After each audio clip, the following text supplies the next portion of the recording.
السلام علیکم مفتی صاحب روژه میاشت خیر سره بختور او شروع شوله چونکې نن پیله روژه ده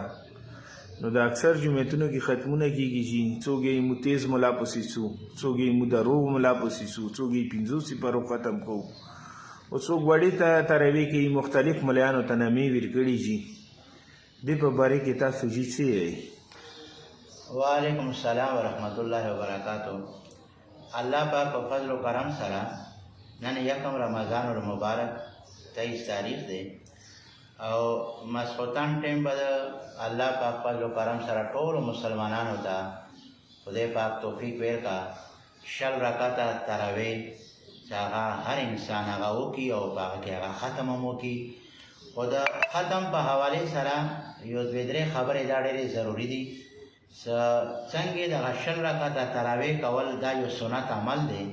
په دې کې قرآن مجید دا ختم کول تام باعث اجر او ثواب دی او دا ختم روزانه په دې شلو رکعاتو کې تلاوت کول دا ځان ته یو عمل سنت عمل دی.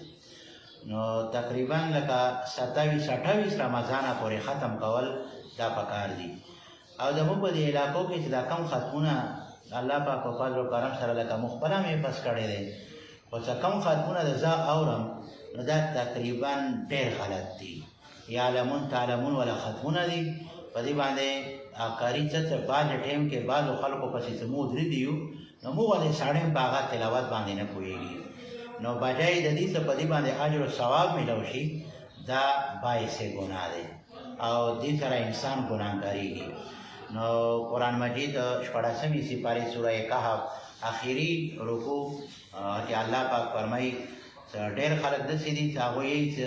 مونږ نیک اعمال وکړلو حالانکه د هغو هغه ټول اعمال هغه تباه شوي برباد شوي وي. نو تاسو مونږ کله تراویح کوو دغه تیز ختم او چې مقتدي ورپسې سبحانک اللهم وبحمدک دا نشي ویل او اللهم صل آخري کې هغه دا نشي ویل هغه رکوع صحیح نشي کول هغه سجده صحیح نشي کول هغه د قاری صاحب په تلاوت باندې نه پوهېږي د حافظ صاحب په تلاوت نه پوهېږي مولوي صاحب په تلاوت باندې هغه نه پوهېږي نو دا تراویح نه دي کول پکار. بعضې کاریان هغه لکه دا القارئة ما القارئة وما أدراک ما القارئة الله اکبر دا تراویح نه دي دا قرآن پورې رمضان پورې دا یوه ټوکه دی یو مذاق دی. دې نه تاسو ته بهتر او افضل دا دي چې ښایسته طریقې سره په لسو صورتونو باندې